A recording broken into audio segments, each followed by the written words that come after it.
Subscribe करें हमारे YouTube channel साधना gold को और पाएं वीडियो सबसे पहले। और हाँ, बेल आइकन दबाना ना भूलें। कि दीर्घजीवी बनने से कोई महत्व नहीं है। दिव्य जीवी बने, हमारा जीवन दिव्य हो। जीवन लंबा है कि नहीं है ये महत्वपूर्ण नहीं है, जितना जिया जाए वो दिव्यता के साथ जिया जाए। सेवा करते हुए, सत्कर्म करते हुए, भजन करते हुए, लोगों का दुख और दर्द बटाते हुए जिया जाए। आसुरी वृत्ति में और दैवीय वृत्ति में क्या भेद है? देवता न चाहते हुए भी अमर हैं। देवताओं का एक नाम ही अमर है। कहाहु अमर आए के हेतु भगवान शंकर ने कहा है देवताओं से। तो अमर जो है देवताओं का एक नाम है, क्योंकि वो अमृत पान करते हैं, अमर कहे जाते हैं। असुर जितने भी हुए, आसुरी वृत्ति का प्रतीक क्या है? बोले हर एक असुर ने सबसे पहला वरदान यही मांगा कि मैं अमर हो जाऊं। प्राया प्राया आप देखिए, जिस भी असुर ने तपस्या की तो पहला वरदान क्या मांगता है? मैं अमर हो जाऊं। रावण कहता है हम काहू के मरे ही ना मारे, हम मरे ही ना, अमर ही बने रहे, हम ऐसे ही बने रहे। और जो इस प्रकार अमर हो जाना चाहता है वह आसुरी वृत्ति है। क्योंकि जो आया है सो जाएगा, राजा रंक फकीर। लेकिन भेद क्या है? बोले एक सिंहासन चढ़ चले और एक बंधे जंजीर।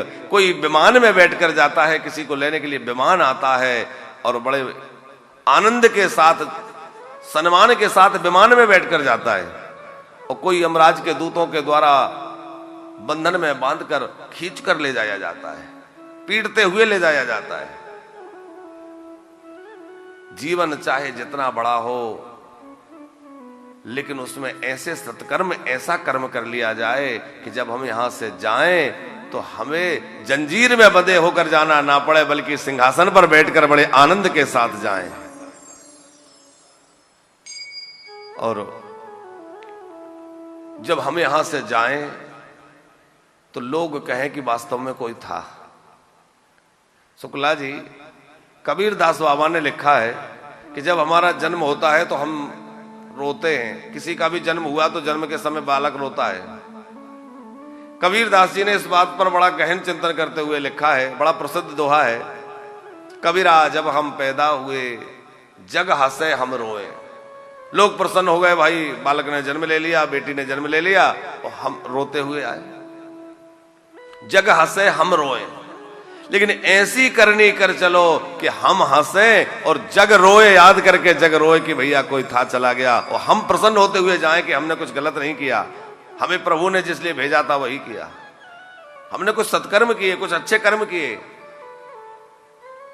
केवल दौलत बटोरने में, केवल संपत्ति जुटाने में, केवल वैभव बढ़ाने में नहीं लगे रहे, बल्कि हमने कुछ ऐसे कर्म किए, परोपकार के कार्य किए जिसके लिए हमें याद किया जाएगा, लोग हमारे लिए स्मरण में रखेंगे। तो कभी कभी लोग ऐसे रोने वाले पीछे छोड़ जाते हैं। एक हंसने का चुटकुला, लेकिन समझने की बात भी है। शुक्ला जी, एक पति पत्नी में झगड़ा हो गया, अवस्था हो गई थी, पर कभी कभी हो जाती है नोकझोंक। तो पत्नी ने गुस्से में कह दिया, सुनो सबसे झगड़ते हो, कभी मरोगे ना तो कोई रोएगा भी नहीं, इतना झगड़ा करते हो, मरोगे तो कोई रोएगा भी नहीं।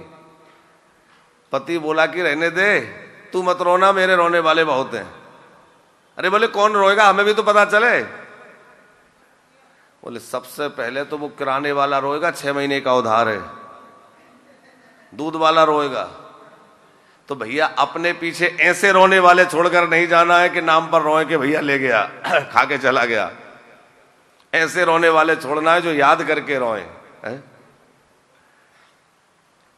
अपनी मृत्यु से भागना नहीं है, संसार में भागना नहीं है, संसार में जागना है।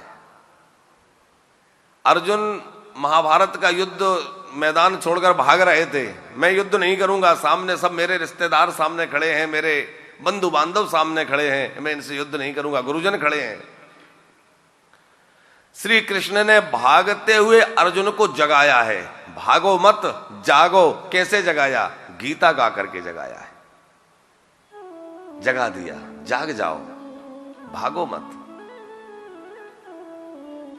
संसार से हमें भागना नहीं है, समस्याओं से भागना नहीं है, परेशानियों से भागना नहीं है, परिस्थितियों से भागना नहीं है। क्या करना है? बोले जागना है। जागेंगे कैसे? बोले संत सदगुरु कृपा करके जगाएंगे। जगा वही सकता है जो स्वयं जागा हो। जो खुद सो रहा होगा वो दूसरे को नहीं जगा सकता। कौन जगा सकता है? जो स्वयं जागा होगा वही जगा सकता है। किसी ऐसे संत सत्पुरुषों के शरण में जाएं, ऐसे सदगुरुओं का आश्रय ग्रहण करें, संतों का आश्रय ग्रहण करें जो स्वयं जागे हुए हों, हरि भजन में लगे हों और हमें भी संसार सागर से जगा दें, ताकि हमारा जो क्लेश है, दुख है, वह समाप्त हो जाए।